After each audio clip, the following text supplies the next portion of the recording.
ಕಲ್ಪಿಸ್ಕೊಳ್ಳಿ, ನಿಮ್ಮ ದಿನಚರಿಯಂತೆ ಸವಾರಿ ಮಾಡ್ತಿದ್ದೀರಿ. ಇದ್ದಕ್ಕಿದ್ದಂತೆ ವಾರ್ನಿಂಗ್ ಮತ್ತು ಇಂಡಿಕೇಟರ್ ಲೈಟ್ಸ್ ಇನ್ಸ್ಟ್ರೂಮೆಂಟ್ ಪ್ಯಾನೆಲ್ ನಲ್ಲಿ ಆನ್ ಆಗಿರೋದು ನೋಡ್ತೀರಿ. ಅದು ಯಾವ್ದಕ್ಕೆ ಆನ್ ಆಗಿದೆ ಅನ್ನೋದು ನಿಮಗೆ ಗೊತ್ತಾಗ್ತಾ ಇಲ್ಲ.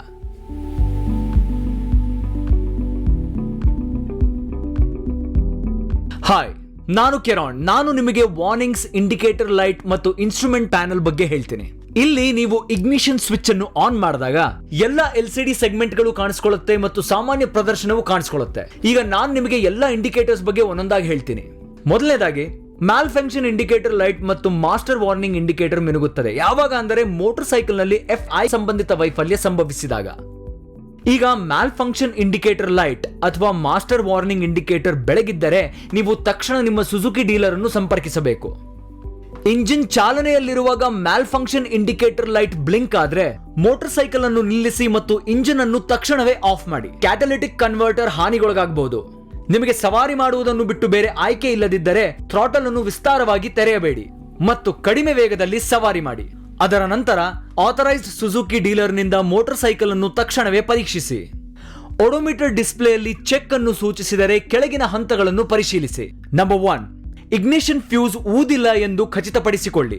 ನಂಬರ್ 2, ಲೀಡ್ ವೈರ್ ಕಪ್ಲರ್ಸ್ ಜೋಡಿಸಿದೆ ಎಂದು ಖಚಿತಪಡಿಸಿಕೊಳ್ಳಿ.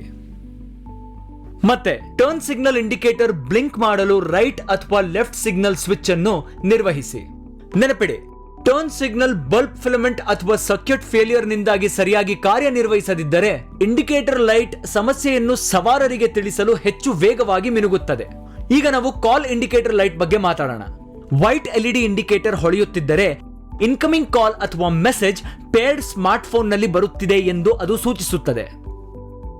ಇಗ್ನಿಷನ್ ಸ್ವಿಚ್ ಆನ್ ಪೊಸಿಷನ್ ನಲ್ಲಿ ಇಂಜಿನ್ ಟೆಂಪರೇಚರ್ ಇಂಡಿಕೇಟರ್ ಲೈಟ್ ಸುಮಾರು 3 ಸೆಕೆಂಡುಗಳವರೆಗೆ ಬರುತ್ತದೆ.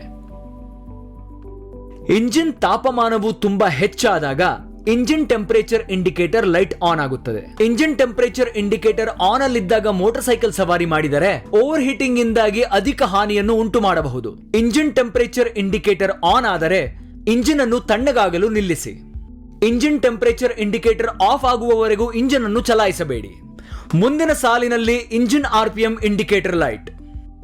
ಇಂಜಿನ್ ವೇಗವು ಸೆಟ್ ಮೌಲ್ಯವನ್ನು ತಲುಪಿದಾಗ engine RPM indicator light on ಆಗುತ್ತದೆ ಅಥವಾ ಬ್ಲಿಂಕ್ ಮಾಡುತ್ತದೆ. ಲೈಟಿಂಗ್ ಮೆಥಡ್ ಮತ್ತು ಇಂಜಿನ್ ಸ್ಪೀಡ್ ಸೆಟ್ಟಿಂಗ್ ಅನ್ನು ಬದಲಾಯಿಸಬಹುದು.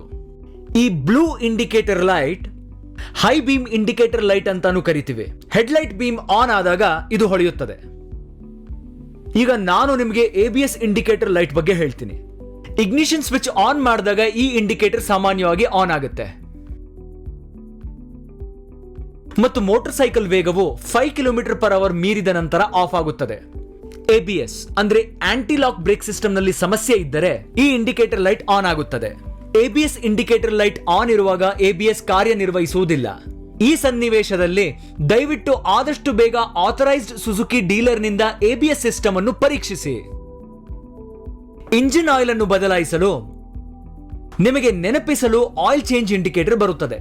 ಇಂಡಿಕೇಟರ್ ಆರಂಭಿಕ 1000 ಕಿಲೋಮೀಟರ್ ಮತ್ತು ನಂತರ ಪೂರ್ವ ನಿಗದಿಪಡಿಸಿದ ಮಧ್ಯಂತರದಲ್ಲಿ ಬರುತ್ತದೆ. 500 ಕಿಲೋಮೀಟರ್ ಹಂತಗಳಲ್ಲಿ 500 ಕಿಲೋಮೀಟರ್ ಮತ್ತು 5000 ಕಿಲೋಮೀಟರ್ ನಡುವೆ ಪೂರ್ವ ನಿಗದಿ ಹೊಂದಿಸಬಹುದು. ಇದಲ್ಲದೆ the fuel level indicator fuel tank ನಲ್ಲಿ ಉಳಿದಿರುವಂತಹ ಇಂಧನದ ಪ್ರಮಾಣವನ್ನು ತೋರಿಸುತ್ತದೆ. ಫ್ಯೂಲ್ ಟ್ಯಾಂಕ್ ತುಂಬಿದಾಗ ಫ್ಯೂಲ್ ಲೆವೆಲ್ ಇಂಡಿಕೇಟರ್ ಎಲ್ಲ 6 ಸೆಗ್ಮೆಂಟ್ಸ್ ಅನ್ನು ಪ್ರದರ್ಶಿಸುತ್ತದೆ. ಫ್ಯೂಲ್ ಲೆವೆಲ್ 2.8 ಲೀಟರ್ಸ್ ಗಿಂತ ಕಡಿಮೆ ಆದಾಗ ಮಾರ್ಕ್ ಬ್ಲಿಂಕ್ ಆಗುತ್ತದೆ. ಇಂಧನವು 1.2 ಲೀಟರ್ ಗಿಂತ ಕಡಿಮೆ ಆದಾಗ ಮಾರ್ಕ್ ಮತ್ತು ಸೆಗ್ಮೆಂಟ್ ಬ್ಲಿಂಕ್ ಆಗುತ್ತದೆ. ಸ್ಪೀಡೋಮೀಟರ್ ರಸ್ತೆಯ ವೇಗವನ್ನು ಕಿಲೋಮೀಟರ್ ಪ್ರತಿ ಗಂಟೆಗಳಲ್ಲಿ ಸೂಚಿಸುತ್ತದೆ. ಟ್ಯಾಕೋಮೀಟರ್ ಪ್ರತಿ ನಿಮಿಷಕ್ಕೆ ಇಂಜಿನ್ ವೇಗ ಮತ್ತು ರೆವಲ್ಯೂಷನ್ ಸೂಚಿಸುತ್ತದೆ.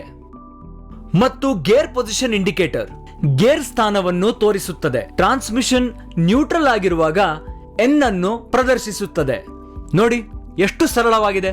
ಈಗ ನಿಮಗೆ ಗೊತ್ತು ಯಾವ ಇಂಡಿಕೇಟರ್ ಯಾವ ಸಿಗ್ನಲ್ಗೋಸ್ಕರ ಅಂತ.